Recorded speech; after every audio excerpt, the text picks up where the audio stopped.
चलिए सोसाइटी में हम एक कदम और आगे बढ़ते हैं। करम जी, हमारा जो लेक्चर चल रहा है वो chapter 3 class 11 NCERT book first introducing sociology और उसका चैप्टर 3 अंडरस्टैंडिंग सोशल इंस्टीट्यूशंस। इसमें हम इस सेगमेंट में पहुंचे हैं कि politics as a public sphere किस तरह से इम्पैक्ट करती है आपके प्राइवेट स्फीयर्स को, that is the family, the kingship, the kind of social institutions. तो पॉलिटिक्स का अदर सोशल इंस्टीट्यूशंस के साथ संबंध क्या है, सोसाइटी के ऊपर, इंडिविजुअल के ऊपर, फैमिलीज के ऊपर, कल्चर के ऊपर, रिलीजन के ऊपर क्या इम्पैक्ट है, हम इसे समझने का प्रयास करें। पिछले लेक्चर में हमने समझा कि विल क्या कंसेप्ट होती है, विल, क्योंकि हमने समझा कि पॉलिटिक्स के साथ दो चीजें जुड़ी हुई हैं। The first is the power, the second one is the authority.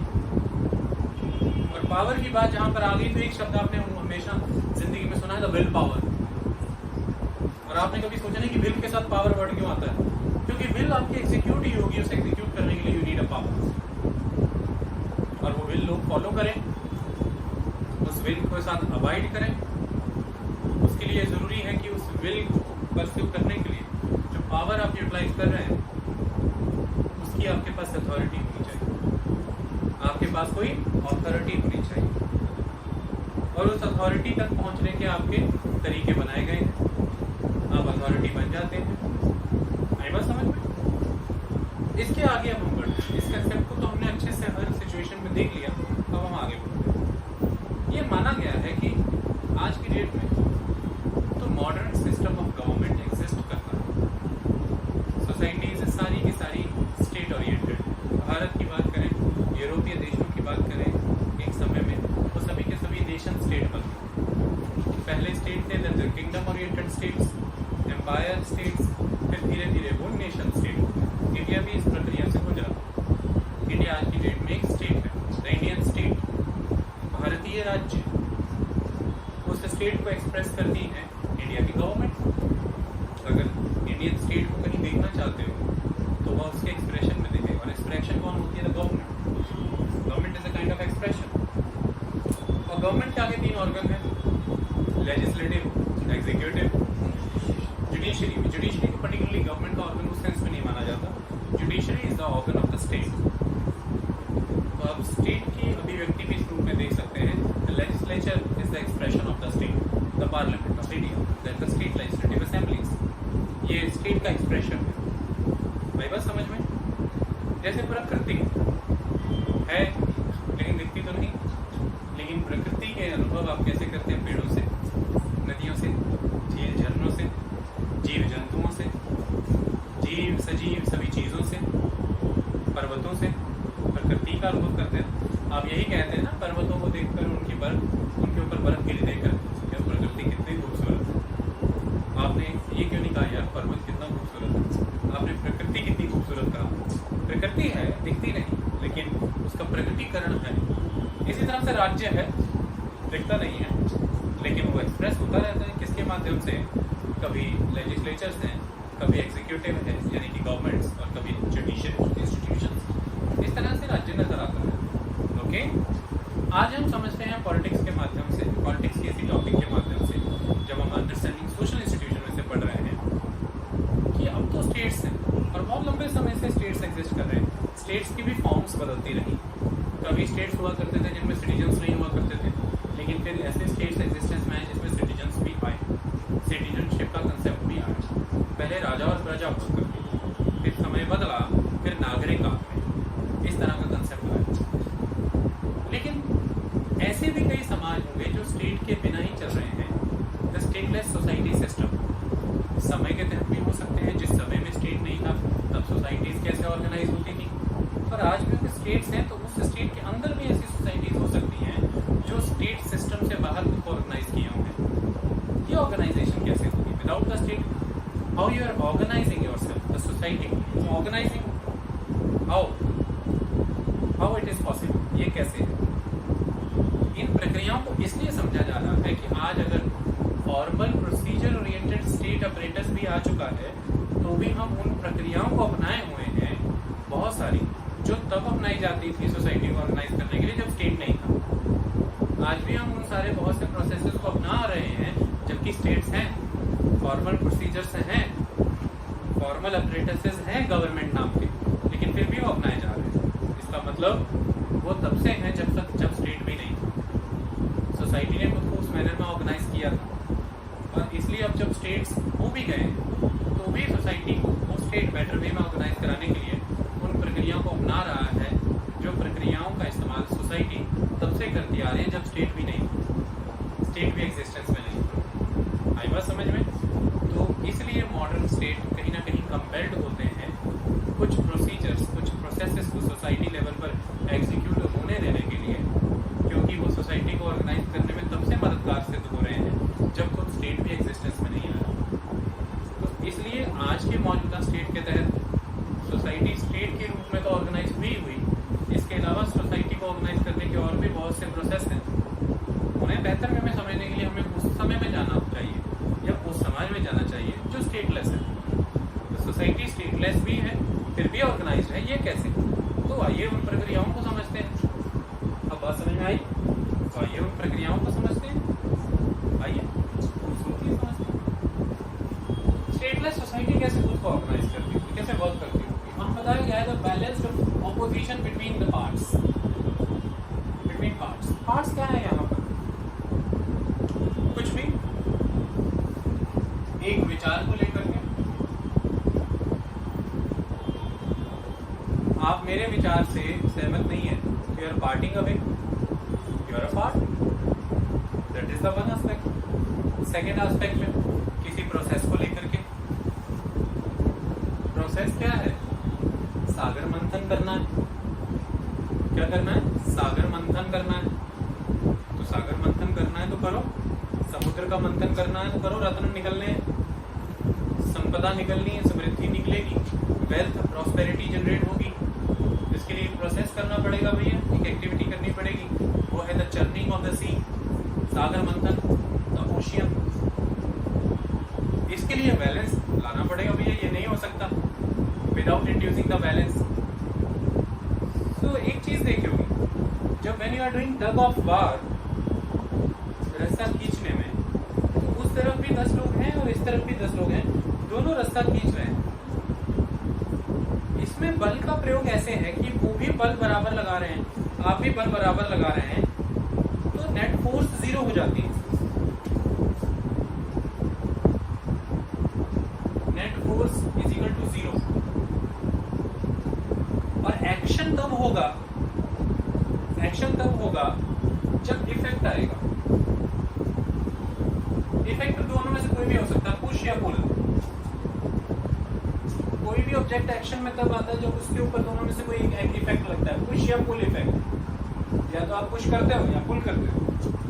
Even बिना संपर्क में आए भी, जैसे मैग्नेट बिना संपर्क में आए पुश कर रहा है, पुश तो रिपल्शन, पुल तो attraction.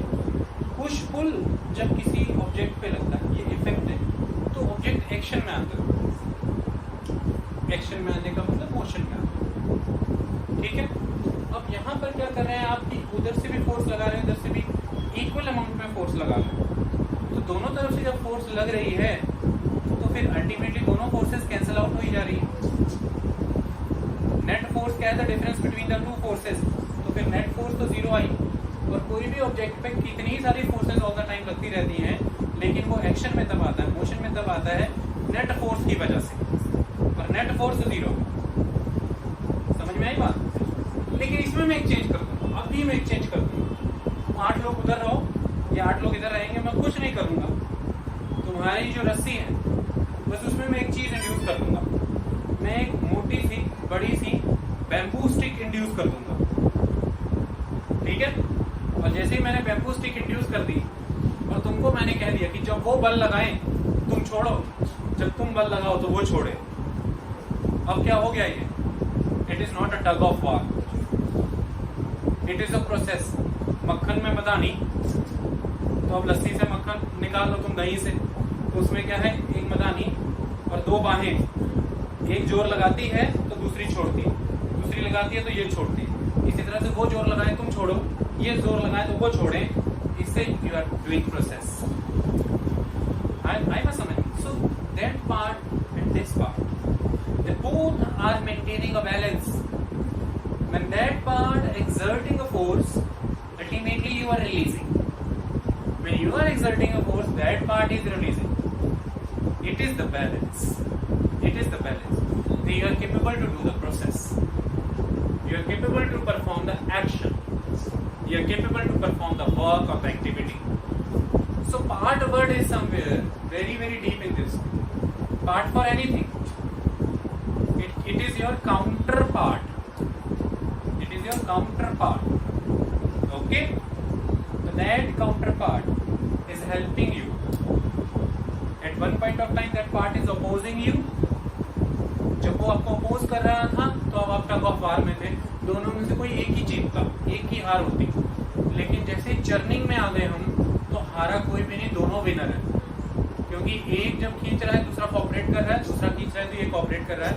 So simply the concept of opposition से द कंसेप्ट ऑफ कोऑपरेशन। तो सागर मंथन आपको ये भी सिखाता है। वैसे हम फिलोसफिकल हुए इसलिए क्योंकि हम सोशियोलॉजी पढ़ रहे हैं कंसेप्ट समझने के लिए। तो उस समय में समाज में आप अपने भीतर, कहने को ये भी कहा जाता है कि महाभारत का युद्ध आपके भीतर ही हुआ है।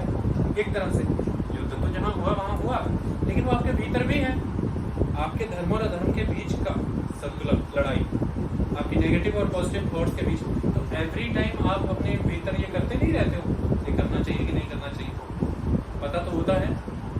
आपके कॉन्शियसनेस को ये पता तो होता है कि नहीं। जिसे बहुत बड़े स्तर पे पता है वो उसका कंसाइंस का लेवल होता है, चेतन, उसकी चेतना का लेवल बहुत अच्छा। तो इसलिए आपको क्या कहा जाता है, चेतन बनो। आपके सिर्फ चेतना का स्तर, कंसाइंस का लेवल बढ़ाए जाने का रीजन ये है कि जब आप अपने लेवल पर ही दो पार्ट्स आपके इतनी स्ट्रांगली डिस्कशन करके आएंगे तो आपके थॉट्स बहुत ही बैलेंस्ड हो जाएंगे। थॉट्स बहुत ही बैलेंस्ड हो जाएंगे। तो जब इंडिविजुअल के लेवल पे थॉट्स इतने बैलेंस्ड हो गए तो कॉन्फ्लिक्ट्स तो वैसे ही रिड्यूस हो जाएंगे। उन्हें किसी आउटर बॉडी को बैलेंस करने की जरूरत तो पड़ेगी नहीं, कोई और इंस्टीट्यूशन को आकर के बैलेंस करने की जरूरत नहीं पड़ेगी, क्योंकि वो पर्सन को भी इतना बैलेंस है, क्योंकि उसके बैलेंस्ड हो गए थॉट्स।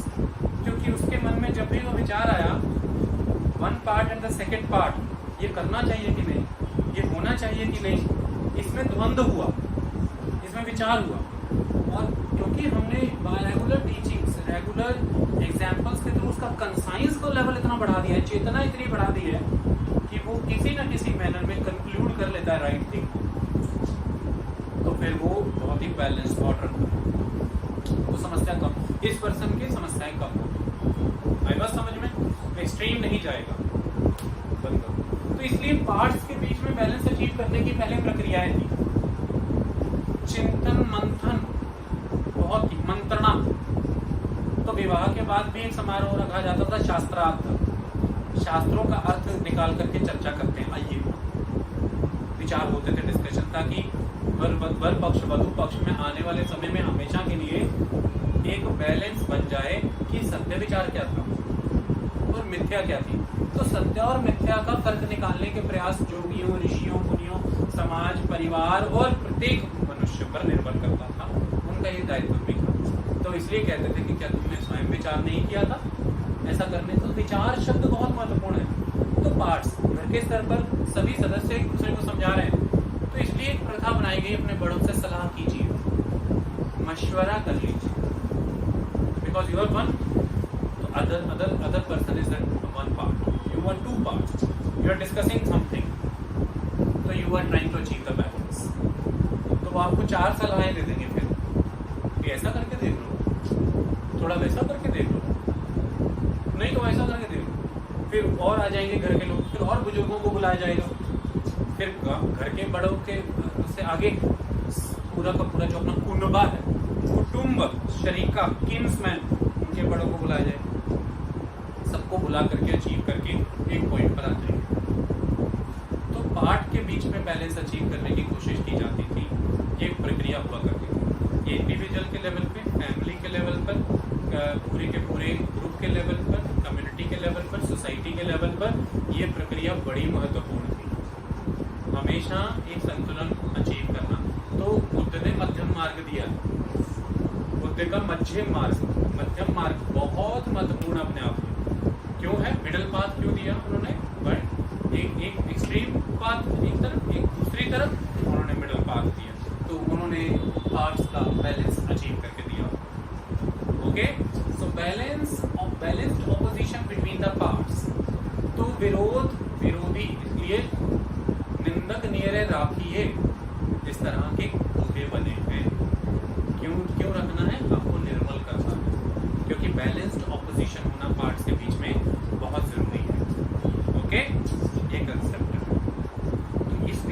अपोजिशन का एक कंसेप्ट हुआ करता था, और एक समय में वो अपोजिशन आज की डेट में इतनी इंटॉलरेंस आ चुकी है कि वो अपोजिशन आप सुनना नहीं चाहते।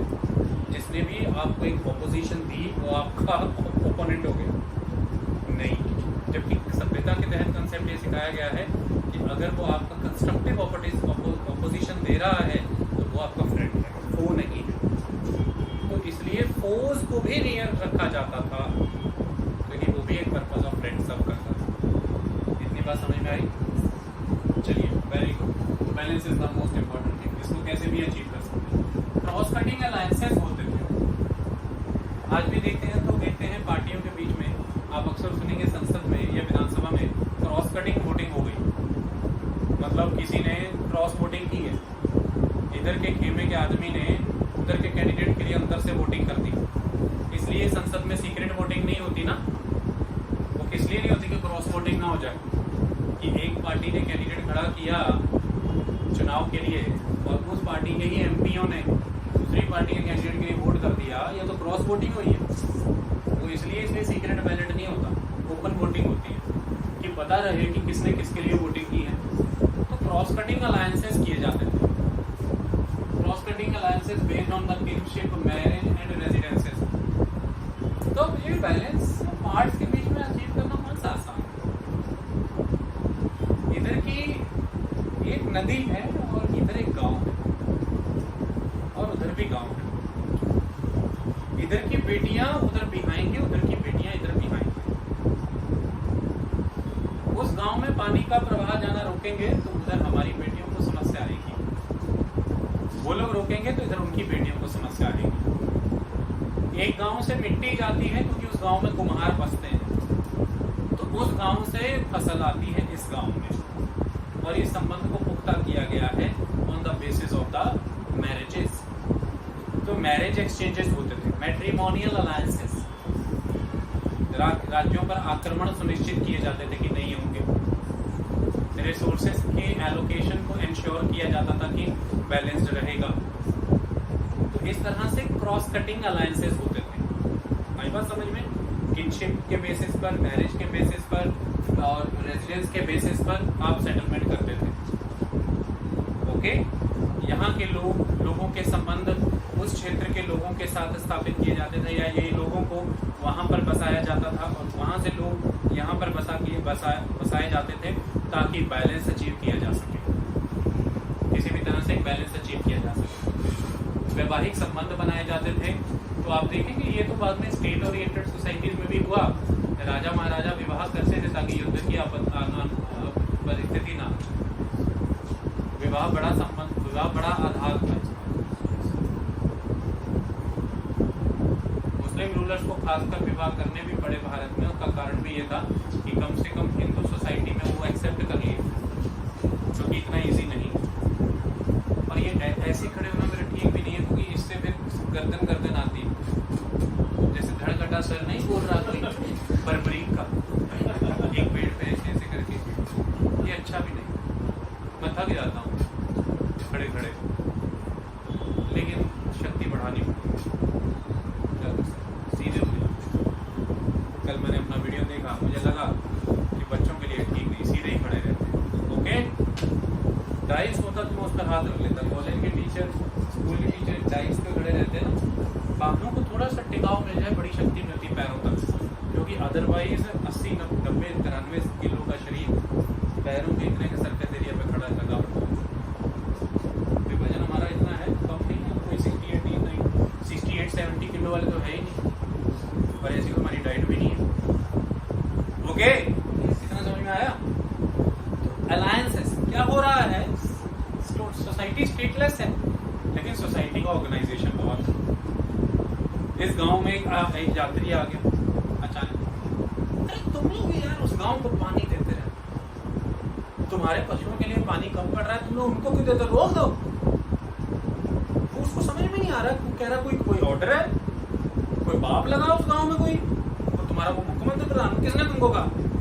उसमें एक सयाने आदमी ने समझाया आकर के, बेटे हम लोग तो इधर से उधर उनको पानी देते हैं, ठीक है हमारे जानवरों के लिए पानी कम पड़ रहा है, ये बात सही है, हम लोग प्योरली ग्रासलैंड्स में रहते हैं, अनाज का एक दाना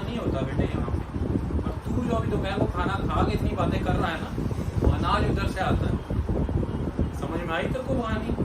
तो इस हिसाब से फिर हमने बैलेंस अचीव किया हुआ है। उनको जल चाहिए, हमें अनाज चाहिए। थोड़े से मवेशी थोड़े से प्यासे रह लेंगे, अब कर लेंगे प्रबंध, उसका कोई बात नहीं। उनको पानी पहुंचाना जरूरी है, वरना इधर से हमने पानी रोका, उधर से अनाज रोकेगा तो हम गए। कहते यार ऐसे तो फिर अगर उन्होंने कोई और व्यवस्था कर ली पानी की तो तुम तो फिर गए बेटे नहीं, ऐसा नहीं होगा। क्यों? कहते वो जो मेरी बहू ने तुमको जो खाना खिलाया ना अभी, जो तुम इतनी बातें खाना खा के कर रहे हो, हाँ उसी गांव से उनकी बेटियां हमारे यहाँ भी आई। ऐसा नहीं हो गया अनाज नहीं देगी, उनकी बेटियां भूखी मर जाएंगी। अच्छा कहते यार उधर पहुंचो तो फिर तो तुम पानी रोक दोगे उनका, फिर तो तुम ही रोक दोगे, उनकी बेटियां तुम्हारे यहाँ भी आई हैं। नहीं, वो भी बड़े सयाने हैं, कुछ हमारी भी उधर भी आई हुई है, सेटलमेंट चल रही है। कहते हैं यार अच्छा बढ़िया। और क्या है? कहते और समझाओ। कहते और भी सेटिंग है। वो जो अभी तुम जो खा पी करके सारा कुछ करके निकल के आ रहे थे, तो वो जिसकी दुकान थी, हाँ कहते वो उस गांव के प्रधान जी का ही बेटा था। 4 बेटों में से 2 हमारे इधर निवास करते थे, उन्होंने अपना निवास इधर बनाया। अच्छा ऐसा क्यों? कहता अनाज उधर से आता है, विक्रेता वही बने हुए हैं यहाँ, डिस्ट्रीब्यूशन तो वो यहीं बस गए। तो यार फिर तो उनका यहाँ पर दबदबा है, वो एक तरह की रेजिडेंसी होगी उनकी यहाँ पर, वो तो देख रहे हो तो भाई तुम क्या कर रहे हो क्या नहीं कर रहे हो। कहता नहीं, हमारे लिए बड़ी खुशी की बात है, वो आक्रमण भी नहीं कर सकते क्योंकि उनके ही बच्चे यहाँ मरेंगे, वो यहाँ पर बसते हैं, इस क्षेत्र को वो उजाड़ेंगे नहीं। तो कहता फिर तुम उनके पास आक्रमण कर सकते हो? नहीं। कहता कुछ हमारे भी बच्चे जो हैं 2-2, 3-3 बेटों में से एक उधर जा करके बसे हुए, तो हमने क्रॉस कटिंग अलायंसेस कर रखे हैं, रेजिडेंस वाले, मैरिज वाले, किनशिप वाले, सेटिंग कर रखी है हमने सारी। इसके तहत संसाधनों का बंटवारा, विचारों का बंटवारा, परिवारों के बीच में लोगों का एक्सचेंज बड़ा बैलेंस चल रहा है हमारा। वी आर ऑर्गेनाइज्ड, सोसाइटीज ऐसे मेंटेन करती, ऑर्गेनाइजेशन ऑफ सोसाइटी ऐसे होती है। ये पहले हुआ करता था। आई बात समझ में? तो वो वहाँ पर कुछ नहीं है, एनसीईआरटी ये लिख रही है कि balanced opposition between parts, cross cutting alliances based on the kinship, marriage and residence and rites and ceremonies. भव्य उत्सव मनाना, भव्य त्योहार मनाना, तो सब लोग ऑर्गेनाइज्ड मैनर में चलें। उसके लिए ये भी जरूरी है कि निरंतर पानी हो, निरंतर अनाज हो। इसके लिए कुल देवियां, कुल देवता, ईश्वर और उनसे जुड़े हुए विधि विधान बनाए जाते थे, जिसमें वो गांव सभी शामिल हो करके ये आभार प्रकट करेंगे कि जल उत्पन्न करना केवल यही नहीं है कि हम उस गांव पर या अपने मवेशियों पर आशीर्वाद करते हैं, एहसान कर रहे हैं। इस देवी को जल चढ़ता है, तो जल हम इस देवी की कृपा से पा रहे हैं और हम इस देवी को चढ़ा रहे हैं। तो ऐसी व्यवस्थाएं की जाती थी कि ऐसी सेरेमनीज रखी जाती थी जिसमें सब गैदर और उनके सामने ऐसे रिचुअल्स परफॉर्म किए जाते थे, ऐसे विधि विधान, ऐसे राइट्स, ऐसी रस्में परफॉर्म की जाती थी कि जल से अभिषेक हो रहा है देवता, इन्हीं की कृपा से जल है। वो जो झरना है उसके स्वामी यही है। तो एक तो ये दे भी रहे हमें जल, और दूसरा जल इन्हें अर्पण करना हमारा दायित्व भी बनता है। इसलिए हम सब एकत्र हुए, तो हम मनुष्यों के लिए करना छोड़ भी देंगे, देवता के लिए करना छोड़ेंगे नहीं। इसलिए जल का संरक्षण करना पड़ेगा। इसलिए लव अनाज, तो आज भी कलश में गेहूं के दाने, आम के पत्ते और पान का पत्ता और उसमें सुपारी और बाकी चीज़ें आज भी ईश्वर को अर्पित करते हो। पूजा का विधि विधान है, ये सारे राइट्स हैं, रिचुअल्स हैं। ये क्यों लाए गए? क्योंकि हर एक रिसोर्स इम्पोर्टेंट है, इसलिए उसकी प्रोडक्शन बनी रहे, क्योंकि वो गॉड को चढ़ता है। तो आज भी आप किसानों के पास जाएंगे कुछ स्टेट्स में, खासकर ट्राइबल बेल्ट के क्लोज, पर्टिकुलरली खेत में, पर्टिकुलर बेल्ट में कुछ चीज़ों की खेती हो रही है, उसे कंज्यूम आज की डेट में कोई नहीं कर रहा, वो सिर्फ और सिर्फ देवी देवताओं के लिए हो रही है कि ये पूजा में इस्तेमाल होता है। तो आपसे कोई पूछेगा इसके ये क्यों उगाते हो यार अभी भी? अरे ये पूजा में इस्तेमाल होता है, जैसे कि दवाइयों में धतूरा इस्तेमाल होता होगा अलग बात है, लेकिन वो पूजा में इस्तेमाल होता है इसलिए उगाया जा रहा है। समझ आ रही बात? तो आप लोग भी अचानक से माई हीरा गेट फटाफट चिंतपूर्णी माता के मंदिर के पास जाते हो, वहाँ से धतूरा मिलता है, तो आप सोमवार के व्रत के लिए फटाफट वहाँ खरीदने जाते हो। तो कहते धतूरा है धतूरा, तब वो कहता हाँ है, तब आप भी पहली बार वो फूल देखते हो, अच्छा ये धतूरा होता है। पंडित जी को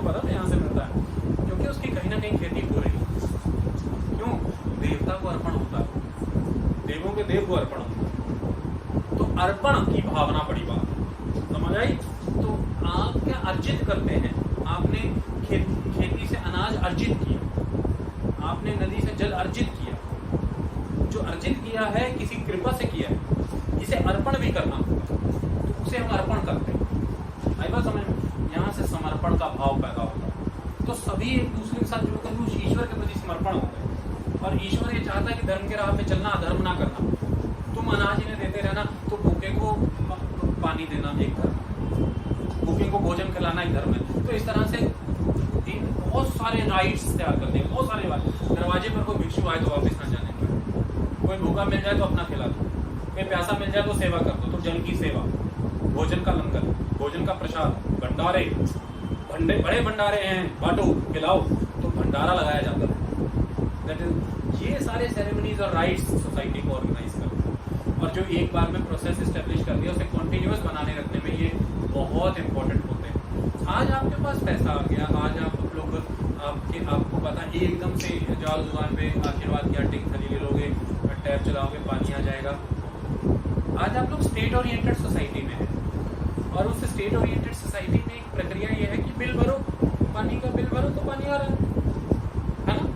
लेकिन तुम सोचते हो यार ऐसा भी क्या ही है, ऐसा भी क्या ही हो जाएगा कि फिर हमें आज किसी के हाथ फैलाने की, हमें क्यों किसी को अर्पण समर्पण अर्जित नौटंकी क्या बना रहे, एनसीईआरटी का सिलेबस क्यों नहीं चेंज कर रहे, अभी भी ये सब पढ़ाई है। फिर थोड़े समय पहले ऑक्सीजन सिलेंडरों के लिए गिड़गिड़ा रहे थे सड़कों पे, सब पैसे से ही आता है तो फिर हाथ पांव क्यों मार रहे थे। और फिर देखा भी ना कि जब सब पैसे से आता तो किस कीमत पे आ जाता है। फिर वो हो सकता है कि वो जो इंजेक्शन सिर्फ और सिर्फ 800 रुपए का था, फिर बिका 4-4 लाख में भी। फिर पैसे के लिए अपना दम दिखा, अपना फन फैलाया ना, तो फिर यही कहानी होती है। समझ में आया कि फिर लोग तड़पे, तरसे, रेंगना भी पड़ा, परेशानियां हुई, कालाबाजारी हुई, ब्लैक मार्केटिंग हुई, ऑक्सीजन के ट्रक भी रोके गए, सब कुछ हुआ ना। पैसे ने प्रचंड रूप दिखाया अपना, भौतिक समाज ने अपना प्रचंड रूप दिखाया अपना, यही समस्या का कारण है। लेकिन जब धर्म के राह में देखे तो उदाहरण कुछ और ही स्थापित किए गए हैं कि जब सुना कि अरे वहां पर क्या फैला हुआ है, वो चेचक का रोग फैला हुआ है, गुरु जी ने सुना और पहुंच गए, तो वो गुरु श्री हरिकृष्ण हुए। तो एक तरफ धर्म सिखाता है अर्पण करना, समर्पण करना, लेकिन मटीरियलिज्म ने आपको फिर ट्रूली मटीरियलिस्ट बना दिया। तो फिर आप सब कुछ क्या करना है, एकत्रित, सब कुछ क्या कर रहे हैं, अधिकृत, अधिग्रहण, कंसंट्रेशन ऑफ द वेल्थ। तो हर समय में, हर सोसाइटी में कस्तूरी रंगन कमेटी अब बनाई है, उसको नेशनल करिकुलम फ्रेमवर्क बनाना है। अभी तक हम चौथे करिकुलम फ्रेमवर्क पे काम कर रहे हैं जो 2005 में आया। एनसीईआरटी की तरफ उसी फ्रेमवर्क के दम पर बनी। अब कस्तूरी रंगन कमेटी नया फ्रेमवर्क देगी देश को, 5वां नेशनल करिकुलम फ्रेमवर्क मिलेगा। मैं अब उसके मुताबिक पढ़ाऊंगा इस देश को, आप उसके मुताबिक पढ़ा करेंगे इस देश में। कोई भी करिकुलम फ्रेमवर्क आ जाए, कोई कमेटी आ जाए, कुछ हो जाए, यह सत्य है कि जैसे बेसिक फीचर कॉन्स्टिट्यूशन के, बेसिक फीचर सोसाइटी के बदलेंगे नहीं, कुछ आवश्यकताएं हैं। तो समय कोई भी स्टेट कितना भी स्ट्रांग हो जाए, वो मान्यताएं, वह धर्म, वो आपका बिहेवियर जरूरी है हर दौर में, क्योंकि चैलेंजेस अलग अलग फॉर्म में आएंगे, लेकिन उसको रिएक्ट करने के लिए कोर कंसेप्ट आपका वही रहेगा हमेशा। अर्पण का भाव जरूरी है। कभी अर्पण रोटी करनी है, कभी दाल, कभी अर्पण हो सकता है आपको किसी को जगह करनी पड़ जाए अपने बेड पे, या हो सकता है आपको अर्पण करना पड़ जाए उसे अपने हॉस्पिटल में एक स्थान, हो सकता है आपको निःशुल्क अपनी सर्विसेज उसे अर्पण करनी पड़ जाए एक डॉक्टर के रूप में। अर्पण का भाव कभी खत्म नहीं, वो रहेगा, वो सिखाया जाता है कि इस तरह से लाइफ चलती है। समझ में? तो सोसाइटी ऐसे ऑर्गेनाइज होती थी। अब आ जाते हैं इस पे, तो आपको सब समझ में आ जाएगा। अब हो गई है स्टेट ओरिएंटेड सोसाइटी, अब स्टेटलेस नहीं है। तो क्या ये पूरी तरह से सिस्टम खत्म हो गया, एलिमिनेट हो गए? आज भी तो हम इसका प्रयास करते हैं। What is the purpose of the parliament? What is the purpose of the parliament? To achieve the balance between the parts. इधर कौन है? The ruling party. Parts, part, what do you mean by the party? Why there is a word party? Why believe that it is a part?